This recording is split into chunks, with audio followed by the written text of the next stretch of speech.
Vous sentez ce parfum, les amis? Eh oui, c'est l'odeur de la Coupe du Monde qui se rapproche pour le Sénégal. Le Sénégal est à 99% aux États-Unis pour la Coupe du Monde 2026. Le Sénégal s'est imposé 5-0 face au Soudan du Sud, un match que je viens de terminer. Ça fait plaisir, voilà, ça fait tout simplement plaisir, les amis. C'est un peu les émotions, voilà, comme je l'ai dit pour ma vidéo pour le débrief de l'Algérie. Je ne suis pas sénégalais, je suis français, les amis, mais vous connaissez, j'ai des amis sénégalais, j'ai des amis algériens, et je les vois vibrer, je les vois tout le temps me parler de leur sélection, et à chaque fois ils me disent, tu sais, on a une très très bonne équipe, on va aller à la Coupe du Monde, on est vraiment fort, on est très heureux, et sincèrement, quand je vois cette équipe du Sénégal, je me dis que ouais, le Sénégal a une très très belle équipe, les amis, et là, on est à 99% avancé par rapport à la Coupe du Monde. Le Sénégal va aller au Mondial 2026 et pour cause, succès très très bien géré face au Soudan du Sud. Victoire 5-0 des coéquipiers de Sadio Mané.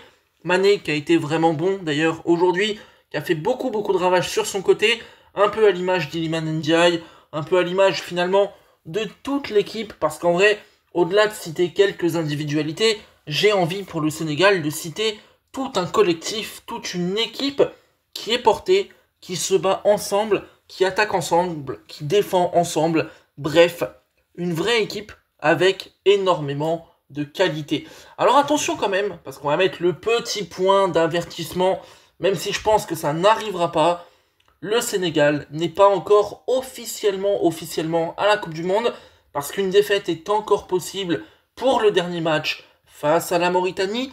On sait que le Congo est aussi à 2 points seulement. Maintenant les amis, on va pas se cacher non plus. Le Sénégal qui perd à la maison à la dernière journée et le Congo qui vient s'imposer pour prendre la place. C'est un scénario qui est possible, mais il est vraiment improbable à mort. Alors voilà, très content pour le Sénégal, vraiment sincèrement, je suis super heureux pour eux parce qu'en fait, le Sénégal, c'est pour moi une équipe d'une très grande qualité.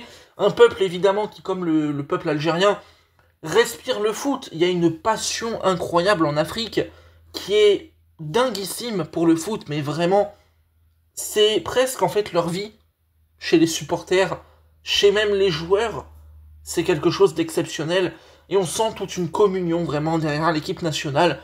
C'est vraiment magnifique. Donc il y a de l'émotion, il y a de la joie, il y a de la fierté, il y a aussi une forme de satisfaction pour moi parce que je suis dans mon rôle aussi d'analyste pur, on va dire, et je vois cette équipe du Sénégal, je me mets dans ma bulle d'analyste et je me dis mais ouais, c'est mérité, cette équipe-là va faire des très bonnes choses. Et sincèrement, j'aimerais mettre en avant ce match-là face au Soudan du Sud parce que le Soudan du Sud, sans être une des équipes les plus faibles d'Afrique, reste une équipe relativement faible. Et malgré tout, le Sénégal est resté sérieux. Et vous savez, c'est pas pour tacler les Algériens, loin de là. J'ai déjà dit tout ce que j'avais à dire hier dans ma vidéo, et honnêtement, je suis très content pour l'Algérie, mais il y a des problèmes avec cette équipe-là, et notamment Petkovic. Mais quand vous faites le comparatif entre le match de l'Algérie qui affrontait une équipe 201e mondiale, c'est-à-dire bien pire que le Soudan du Sud, et que vous faites aujourd'hui la différence avec le Sénégal, ben en fait ça n'a rien à voir. C'est-à-dire que d'un côté, vous avez l'Algérie, avec un bon groupe, certes, une bonne équipe, mais au niveau des choix, c'est compliqué. Tu sens que tu es sur une équipe de briscards, qui a plus forcément l'appétit, c'est difficile. Les joueurs, honnêtement, c'est pas flamboyant, ça joue à 2 à l'heure, il n'y a pas vraiment d'intensité. Alors que là, quand vous comparez le Sénégal, qui affronte une meilleure équipe, donc possiblement, il faut mettre un peu plus d'ingrédients, mais il faut quand même avoir de la volonté au départ. Là, tu as une équipe du Sénégal qui aligne aussi des jeunes, qui a un renouvellement d'effectifs intéressant, qui a un avenir incroyable, mais ça, on va revenir dessus, qui arrive à proposer un football plutôt correct, voire même franchement bon par séquence.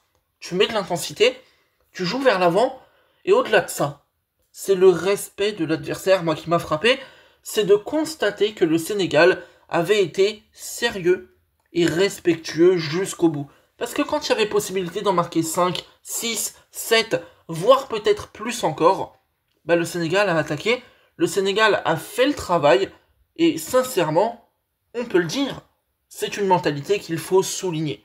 Alors maintenant, j'ai envie de vous parler aussi d'un truc de fou. C'est l'avenir du Sénégal, les amis.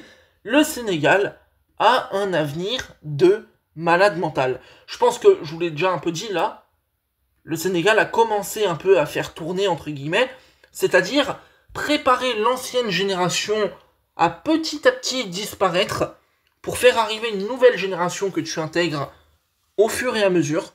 Et sincèrement, je trouve que la transition déjà est plutôt bien gérée, ça c'est une chose, mais je considère aussi que le Sénégal a un vivier incroyable, que le Sénégal a des talents exceptionnels, et que le potentiel de ces jeunes talents est absolument énorme. On a parlé beaucoup sur la chaîne évidemment de Lamine Camara, voilà, je parle souvent de Ligue 1 et tout. Top joueur, qu'est-ce que vous voulez que je vous dise de plus? Top joueur, je l'ai déjà évoqué, comme étant un joueur que j'aimerais bien voir au Paris Saint-Germain, pourquoi pas? Ce serait sympa. On peut évoquer un autre joueur qui vient de rejoindre la sélection, si je dis pas de bêtises. Il me semble que ça y est, c'est fait. Mamadou Sarr de Strasbourg, qui a été formé à Lyon, qui est maintenant à Chelsea, mais qui est prêté à Strasbourg. On a El Hadji Diouf qui a démarré titulaire aujourd'hui, qui est un latéral gauche de très bon niveau, qui est en train de tout fracasser en première ligue. Les amis, quand vous voyez ces joueurs-là, et encore, j'ai été sympa, je vous ai mis que 3 exemples là, vite fait, vous vous dites quand même que le Sénégal, déjà, a une vraie bonne équipe, mais a un avenir assez incroyable. Déjà parce que Lamine Camara, il est très fort, à Monaco, très performant, à Metz, très performant, il y a de l'avenir, il y a de la technique, il y a physiquement aussi du volume. On prend un mec même comme Pape Matar Sarr. Est-ce que j'ai besoin de présenter Pape Matar Sarr? Bon, voilà. Le mec casse tout en première ligue. Un mec comme Mamadou Sarr en défense centrale, je m'attendais pas à ce qu'ils choisissent le Sénégal, mais sincèrement, tant mieux pour eux. Tant mieux pour le Sénégal, qui va pouvoir bénéficier d'un énorme talent.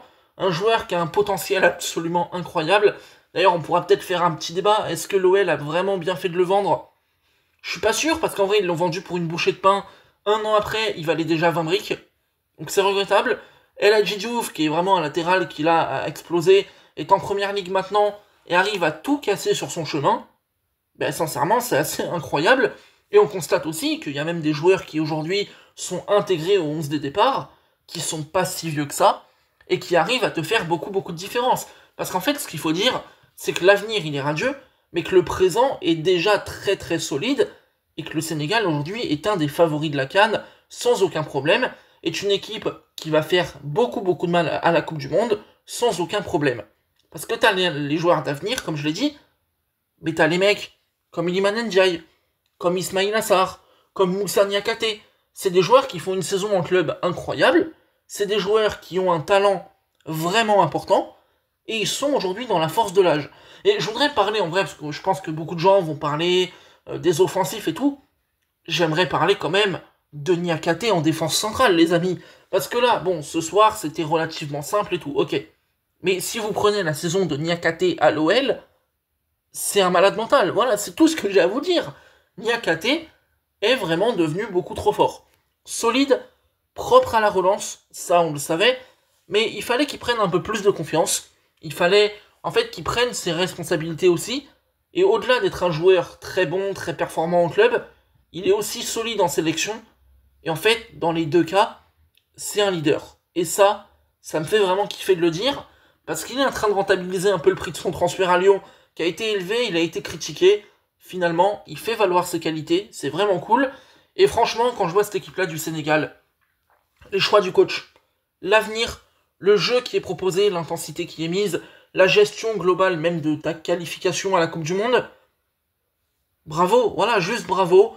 Et en fait, même si c'est pas encore fait officiellement, parce que comme je l'ai dit, défaite possible encore face à la Mauritanie et tout ça, je me dis qu'en fait, ça n'arrivera pas, que j'allais dire la Côte d'Ivoire, n'importe quoi, que le Sénégal va aller au mondial, et en fait, ils vont faire mal, voilà, tout simplement. Le Sénégal va aller à la Coupe du Monde, et le Sénégal va faire énormément de mal.